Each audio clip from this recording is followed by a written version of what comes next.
area did, but this area here didn't exist at all. This was all water, and the water went right out to the far end, and we're going to go and look at the examples of the old dock. Hancock's #1 dock is still there, where boats are built. We'll be able to see Hancock's #2 dock, where the ferry boats were built. The railway also used to come across here, it's crossed the top, stopped at Pembroke station. This street here is called Water Street. The house, the bakery at the back there, known to most locals as Freddie Rogers's. It used to be called Shaw House Bakery, and the reasons as we go along through the little chat will become obvious. I'm not an expert. Don't get me into trouble by giving you the wrong dates or bits and pieces, but just follow with me, all right? This area we are here now, this is the Criterion Corner. This has most probably seen the most changes in the last sort of 100 years than anywhere else. The road running across the back here is London Road, named London Road, because that's where the mail coach used to run through to London. And in them days we're talking about 30 hours. It's quite a long trip. Somebody argues it won't be much longer, it's quicker these days. I mean, you could really walk the same streets. The piece of grass you can see over on the corner there stood the Pier Hotel. And originally there was packet steamers leaving for Ireland, which would have left originally down on the pier here, which is now behind the trees. This piece of ground here stood the Criterion Hotel, which also got bombed. These got taken out in May 1941. Parachute mines, a whole lot got lost. The house on the corner there also disappeared as well. To the sides, please.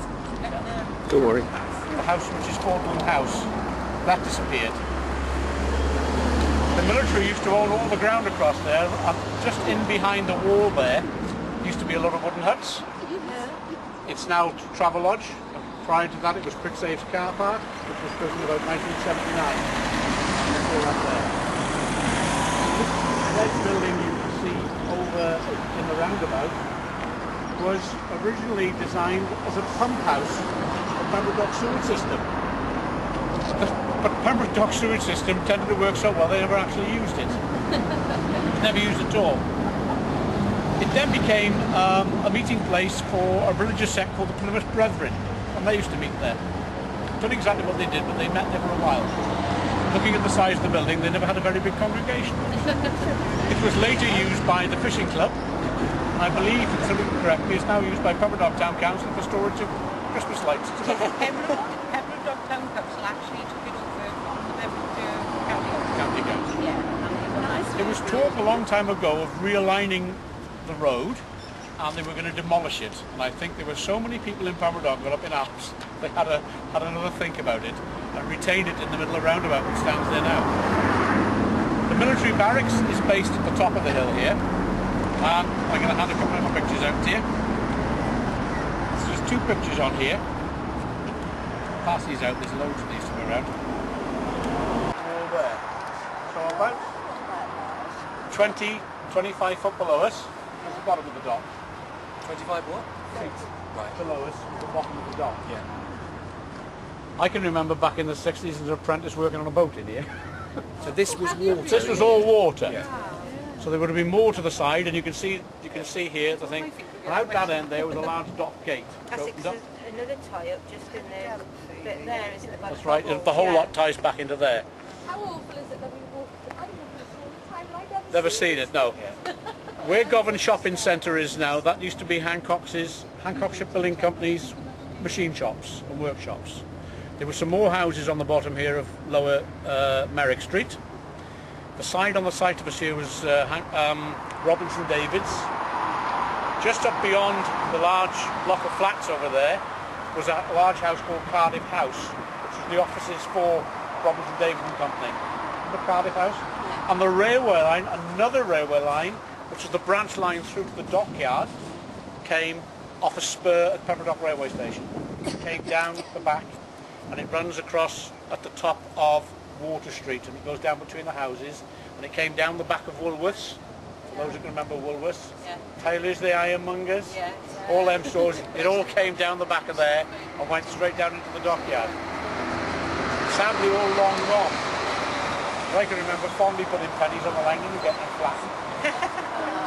If you were in the cinema when the train went past on occasions, the place would shake because it was only basically a tin shed. Yeah. Can anybody remember the cinema? Yes, the brand. Do you remember the back seats of the cinema? I was only that. You don't think we're going to tell you about that now, do you? And the toilets. Ronnie and Rose and Toilets is the opposite. Yeah. you know Ronnie and Rose and Esther. You know all the brothers and sisters. And they always tell me the story of when they lived like at the back of the railway line. Yeah. The train driver would toot the horn like by the station, and their mum would go out with a big like churn of tea and put it on the end of a hook at the end of the garden, and the train driver would stop, take his thing of tea, carry on down to the dockyard, and then drop it off on the way back. Yeah. Very nice. And they were only small children then, you know. The further back up where the community's first people who helped out with the allotments, at the top end there, when the steam engines are running, because that's what we're talking about, there was a gentleman I knew who told a lovely story that he used to put bamboos up in the garden and put upturned milk bottles on them.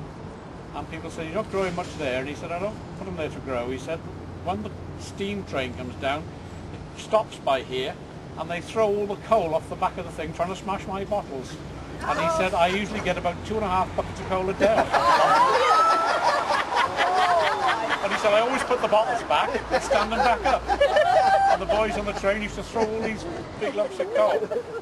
As we were saying, up the top end there, the Grand Cinema stood, and opposite the Grand Cinema was a rather nice red brick Victorian toilets.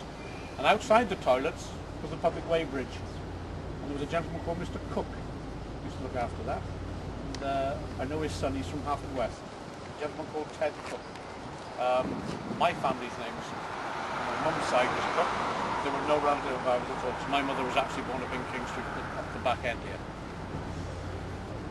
All this, as he said, was purely tidal. It's hard to believe. You can remember working in the office there.